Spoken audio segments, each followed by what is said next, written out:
Language is a window into social relations. I'll begin with a puzzle in language.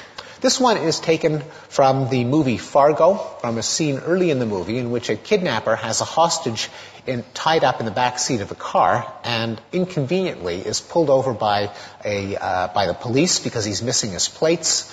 The police officer asks him to show his driver's license. He proffers his wallet with the license showing and a $50 bill extending ever so slightly. And he says to the officer, "I was thinking that maybe the best thing would be to take care of it here in Brainerd," which the audience and presumably the officer recognize as a veiled bribe. Now, this is an example of what linguists call an indirect speech act, a case in which we don't blurt out what we mean in so many words, but we veil our intentions in innuendo, hoping for our listener to read between the lines and infer our real intent. And this is something that we do all the time, often without realizing it. For example, if you could pass the guacamole, that would be awesome.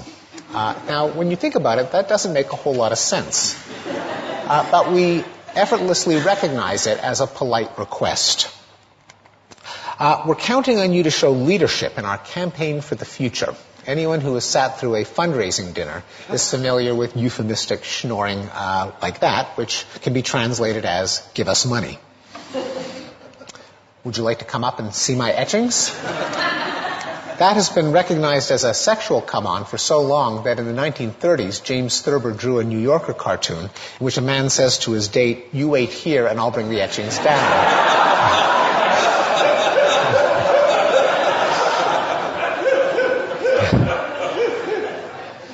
Then there's a nice story you got there. It would be a real shame if something happened to it, which any viewer of The Sopranos could recognize as a veiled threat.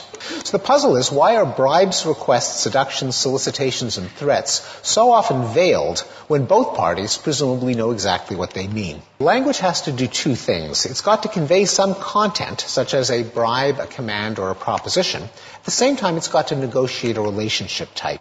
The solution is to use language at two levels. The speaker uses the literal form to signal the safest relationship to the listener, while counting on the listener to read between the lines to entertain a proposition that might be incompatible with that relationship. And politeness is a simple example. What's going on with, "if you could pass the guacamole, that would be awesome"? I think everyone would agree that it's a bit of an overstatement. And also, it's not clear why you should be pondering counterfactual worlds right there and then at the dinner table. Now, the listener thinks, assuming that the speaker has not lost his mind, the speaker says an outcome is good, therefore he must be requesting it. The overall effect is that the intended content gets through, namely the imperative, but without the presumption of dominance that would ordinarily accompany an imperative, namely an expectation that you can be commanding some other person to do what you want. Well, according to the anthropologist Alan Fiske, there are only three major human relationship types across the world's cultures. Each prescribes a distinct way of distributing resources, each has a distinct evolutionary basis, and each applies most naturally to certain people, but can be extended through negotiation to others, and that's where language comes in. So there's dominance, as I've mentioned, whose logic is "don't mess with me," and which presumably we inherited from the dominance hierarchies that are ubiquitous among primates. Very different from that is communality, the ethos share and share alike, which evolved by a different route, namely kin selection and mutualism, and therefore is extended by default to kin, to spouses, and among close friends. Finally, there's reciprocity. You scratch my back, I'll scratch yours, which pertains to the business-like tit-for-tat exchanges of goods and services that characterizes reciprocal altruism. Now, behavior that's acceptable in one relationship type can be anomalous in another. For example, at a drinks party, you might go over to your husband or wife or boyfriend or girlfriend and help yourself to a prawn off their plate. But you wouldn't go up to your boss and help yourself to a prawn off his plate, because what you can get away with in a communality relationship, you can't get away with in a dominance relationship. Likewise, at the end of a dinner party, if you pulled out your wallet and offered to pay the host for the dinner, that would not be perceived as fair, that would be perceived as crass, because of the clash between reciprocity, which is what would be appropriate, say, at a restaurant, and communality, which is what we deem appropriate among friends. Now, those are cases where everyone knows what's appropriate, but in cases where the two sides aren't sure that they're on the same wavelength, a divergent understanding can lead to an unpleasant emotion, the one that we call awkwardness. For example, there can be awkward moments in a workplace when an employee doesn't know, or a student doesn't know whether to address a supervisor by their first name or to invite them out after work for a beer because of the ambiguity as to whether their relationship is governed by dominance or friendship. It's a well-known bit of wisdom that good friends should not engage in a major business transaction, like one of them selling his car to the other. The very act of negotiating a price can put a strain on the friendship because what's appropriate in a reciprocity relationship is not appropriate in a communality relationship. The contrast between dominance and sex, as when a supervisor solicits sex from an employee, defines the battleground of sexual harassment. And even the two kinds of communal relationship of friendship and sex give rise to the anxieties of dating. Well, one remaining problem, which is why we resort to indirectness even when there is no real uncertainty. For example, when the listener knows the speaker's intent. People aren't naive, and it's hard to believe that any grown woman could be fooled by the line about the etchings. Nonetheless, there is something that is more comfortable about asking to see etchings than asking for sex. So what is going on there? The deniability is not really plausible. Why should an obvious innuendo still feel more comfortable than a direct overture that is in some sense on the record? To illustrate the problem with a scene from the romantic comedy When Harry Met Sally, where in an early scene of the movie, Harry makes a remark that Sally interprets as sexual, and she accuses him of, "You're coming on to me." So he says, "Well, what do you want me to do about it?" "I take it back, okay? I take it back." She says, "You can't take it back." "Why not?" "Because it's already out there." He says, "Oh, geez, what are we supposed to do? Call the cops?" It's already out there.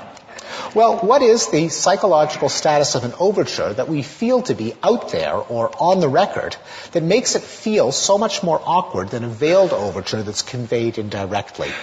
And I think a key to this paradox is a concept that economists and logicians call mutual knowledge, which they distinguish from individual knowledge. In individual knowledge, A knows X and B knows X. In mutual knowledge, A knows X, B knows X, A knows that B knows X, B knows that A knows X, A knows that B knows that A knows X, ad infinitum. And this is a difference that has profound consequences. For example, why is freedom of assembly enshrined as a fundamental right in a democracy? And why are political revolutions often triggered when a crowd gathers in a public square to challenge the president in his palace? Well, it's because when people were at home, everyone knew that they loathed the dictator, but no one knew that other people knew that they knew. Once you assemble in a place where everyone can see everyone else, everyone knows that everyone else knows that everyone else knows that the dictator is loathed, and that gives them the collective power to challenge the authority of the dictator, who otherwise could pick off dissenters one at a time. Another example is that The Emperor's New Clothes is a story about mutual knowledge. When the little boy said the emperor is naked, he wasn't telling anyone anything that they didn't already know, anything that they couldn't see with their own eyeballs. He was nonetheless changing the state of their knowledge, because at that moment, everyone now knew that everyone else knew that everyone else knew. Once again, that gave them the collective power to challenge the dominance of the emperor through their laughter. The moral of the story is that explicit language is an excellent way of creating mutual knowledge. And so here's the hypothesis. Innuendos, even obvious ones, merely provide individual knowledge, whereas direct speech provides mutual knowledge, and relationships are maintained or nullified by a mutual knowledge of the relationship type.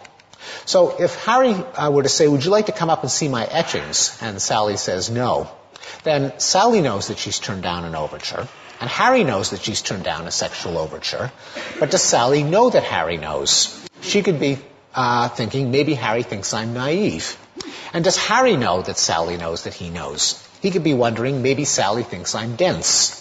There's no mutual knowledge, and they can maintain the fiction of friendship. Whereas if Harry were to say, would you like to come up and have sex? And Sally turns him down. Now Harry knows that Sally knows that Harry knows that Sally knows. They cannot maintain the fiction of a friendship. And I think this is the basis for our intuition that with overt language, you can't take it back. It's out there.